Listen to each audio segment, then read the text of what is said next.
India has fired missiles into Pakistan in a deadly escalation between the nuclear-armed neighbors. The Pakistani military says at least 26 civilians have been killed in the strikes. India says it struck infrastructure used by militants linked to last month's attack against tourists in Indian-administered Kashmir. Pakistan's military says it will, quote, respond to this aggression at a time, place, and means of our own choice. India's foreign secretary described the strikes as limited. Pakistan says it has shot down 5 Indian jets in response. Our intelligence monitoring of Pakistan-based terrorist modules indicated that further attacks against India were impending. There was thus a compulsion both to deter and to preempt. Earlier this morning, as you would be aware, India exercised its right to respond and preempt, as well as deter more such cross-border attacks. These actions were measured, non-escalatory, proportionate, and responsible. They focused on dismantling the terrorist infrastructure and disabling terrorists likely to be sent across to India. Pakistan armed forces could have shot even more than 10 of their aircraft, but we exercised restraint, and at no time any of their aircraft was allowed to enter into Pakistan's airspace, and also at no time none of Pakistan aircraft went into Indian airspace. I just heard Pakistan's military spokesman there saying that they shot down Indian jets. Well, I asked Shalu Yadav, our senior correspondent in Delhi, if there's any confirmation of that from India. Well, Terry, we've been here before. Whenever there's a serious confrontation between the two nations, both sides make claims of, inflicting maximum damage on the other side. And there's a lot of misinformation and disinformation that's been going around, especially in the first few hours of this strike by India. So we have to be very, very cautious. Now, as far as the claims of shooting down 5 Indian jets is concerned, we cannot verify it, but we have heard from sources and eyewitnesses in at least 3 parts of northern India where some unidentified debris of aircrafts have been found. Now, as far as Indian government is concerned, it's neither denied nor confirmed these reports. So it seems that there's a lot of fog around this operation, and we'll keep our viewers updated as and when we have more. What more has the Indian government, Shalu, been saying about the attacks and their reasons for carrying them out? Well, Indian government has been very clear, even over the last few days, that they want to go after these terror outfits like Lashkar-e-Taiba and Jamaat-ud-Dawa that have allegedly been given shelter by the Pakistani government. And today in the press conference, they said that they've done exactly that. But another thing that was worth pointing out from that press conference by the Foreign Secretary was he spelled out the alleged reason, the motive behind this attack, which he said was to incite communal disharmony in the country. As you know, that most of these victims who were killed by these militants were Hindus. And another thing that experts are pointing out is that this time, I mean, we've been here before. We've seen these kind of strikes by India in 2016, in 2019. But this time, India seems to have gotten further into Pakistani territory. And so now it remains to be seen how Pakistan will respond to that. There's widespread concern, of course, in India and Pakistan and elsewhere about what's happening now along that border region. What are people on the streets saying about the attacks where you are? Well, it's been, very emotional last few days for Indians, if you ask me. I mean, if you look at the reactions on the social media and, from people on the streets, they've been, calling for justice and going after those who were responsible for these attacks. Just this morning, our team went out on the streets of Delhi and asked people their reaction to these attacks, and this is what they had to say. These people took the lives of innocent people and they widowed women. So Operation Sindoor is a rightful name. India has fought back against terrorist hideouts. Now time will tell how much Pakistan wants to escalate this. I think justice has been served, and it was a well-deserved effort, a diligent one by the army, by the government of India, and let's hail the king. Mr. Modi, please. This is a good thing, but it should have happened long ago. They killed our innocent people, so it's a good thing this happened to them. Most people are happy because of this action. No one has any problem with it. The government should have acted much earlier. Now, of course, there's a lot of appreciation for the action by the Indian government, but a lot of people on social media are also calling for de-escalation because a lot of civilians' lives are affected whenever the two countries are in a conflict like this. Shalu, thank you very much. That was our senior correspondent in Delhi, Shalu Yadav.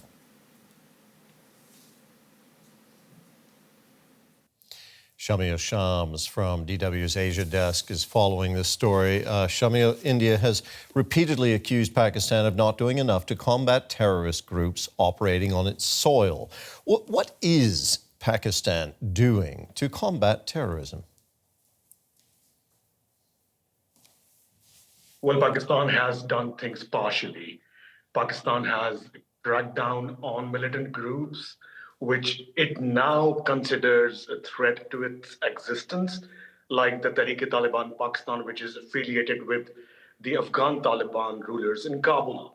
There are Baloch separatist militants that are operating in the Balochistan province, so Pakistan takes action against those militant outfits. But it remains a partial strategy. It's a selective crackdown on terrorist militant groups. What remains to be seen that Pakistan cracks down on anti-India militant groups. They're not only militant, they're also ideological Islamist groups operating throughout the country. So as far as these anti-India militant groups and ideological groups operate in Pakistan, the Pakistani authorities have not taken significant action against them in the past few years or in the past decades because the military establishment, the security apparatus of the country considers these groups as a strategic asset. I'm not saying that Pakistan is not going to take action against these groups, but so far we have seen like a pick and choose strategy by Pakistani authorities. How is Pakistan preparing to respond to these attacks from India? Do you know that? I think, in my view, Pakistan has responded to the attacks by India in terms of what the Pakistani authorities are claiming that they have shot down the jets and they have retaliated.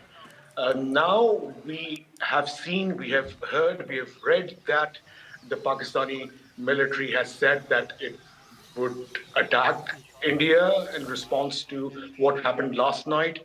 But in my opinion, I think the Pakistani authorities have achieved this kind of propaganda, this narrative war.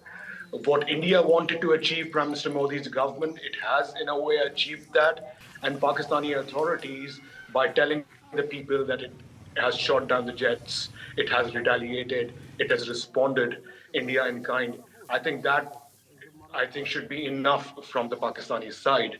A further escalation that Pakistan goes out and attack on Indian soil would blow it out of proportion. I do not think, I have said it before, that Pakistan's economy, the Pakistani situation, Pakistani politics cannot afford this kind of further escalation with India.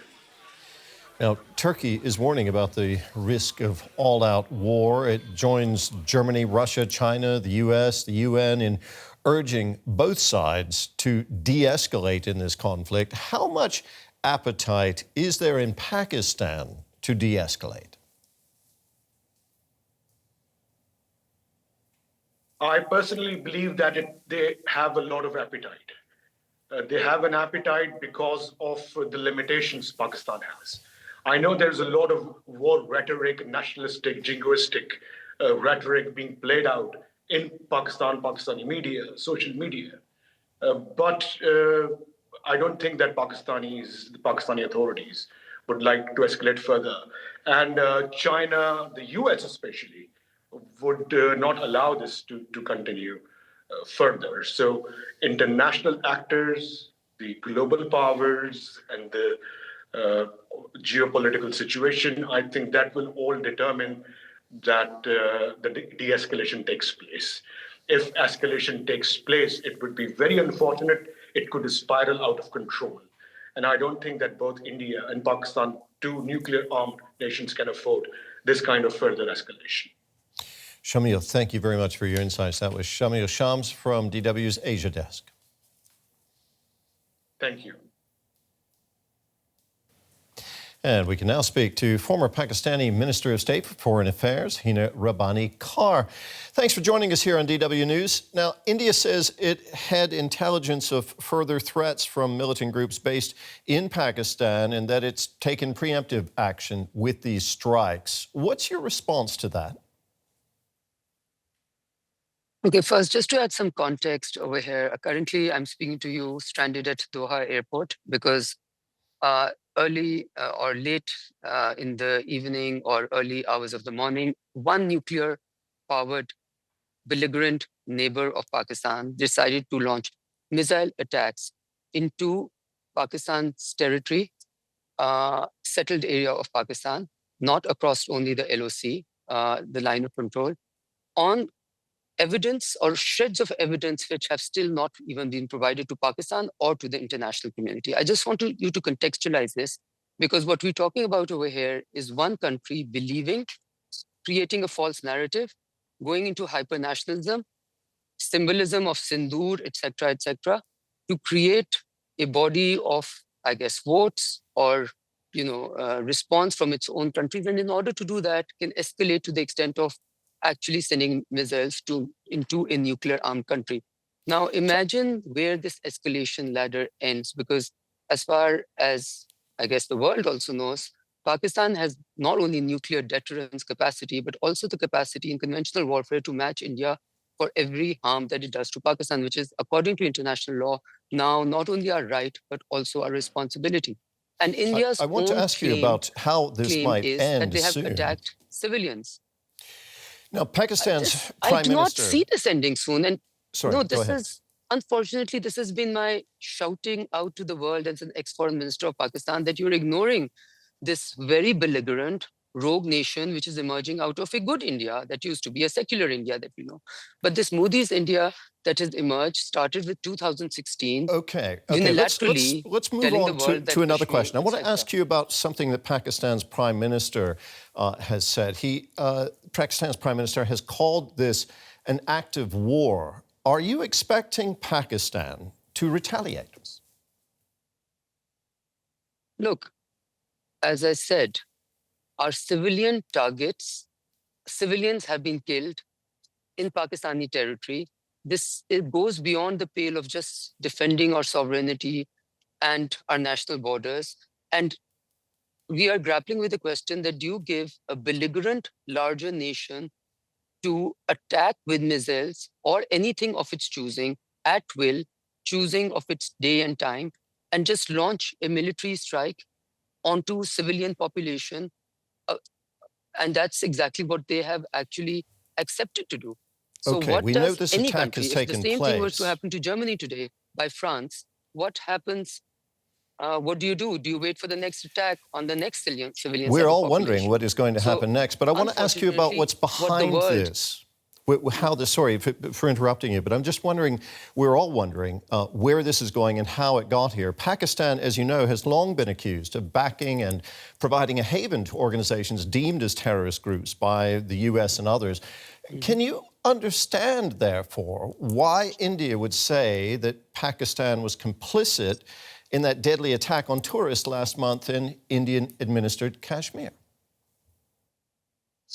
Look, any types of claims can be made. We have seen recent retributions between India and Canada. Canada claims that India has been doing extrajudicial killing on their soil. No such claims have been made about Pakistan by any major country. But India and Pakistan have obviously had this rivalry, and we do believe and have very good evidence that has been provided to the United Nations Security Council also that India has its hands all over much of the Baloch insurgency and repeatedly finances terrorism in Pakistan.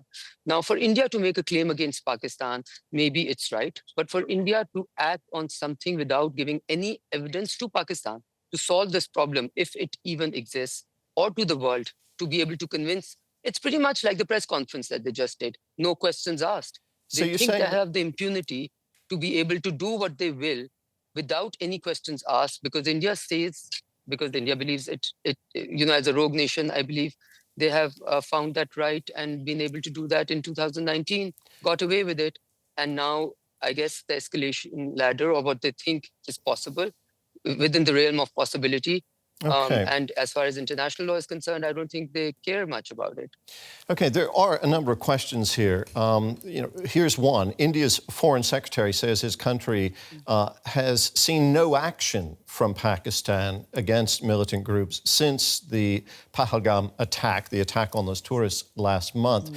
I'm wondering what your response is to that. Has Pakistan actually taken action against militants who may have been involved in that attack? Look, across the board, Pakistan has been taking actions against militants for the last 10, 15 years. Our military has been in active combat against terrorist militants who've been taking lives in Pakistan also. That is what Pakistan's priority is. I find this statement by the Indian Foreign Secretary absolutely ridiculous, to the point of being ludicrous, because nothing was ever shared with Pakistan, as I have repeatedly said. From the first second that this attack, which was a security breach in Indian-occupied Kashmir, still according to the Security Council, disputed territory, it was a security breach, a security failure on part of the Indian government. On the second that this happened, Indian government was on international airwaves making accusations on Pakistan that they know that this is from Pakistan. So this is basically a typical Indian ploy of diverting attention away from their deep security, issues, problems, and how they've done politics, how they've taken over Kashmir unilaterally. I'm afraid we're going to have to leave it there. I mean, I see the making of a rogue nation, which I've been talking about, and frankly speaking, 2 nuclear states, escalation ladder. I guess this is what the world was waiting for, giving India the type of impunity that it seems to have enjoyed for the last decade and a half. Former Pakistani Minister of State for Foreign Affairs, Hina Rabbani. Kar, thank you very much.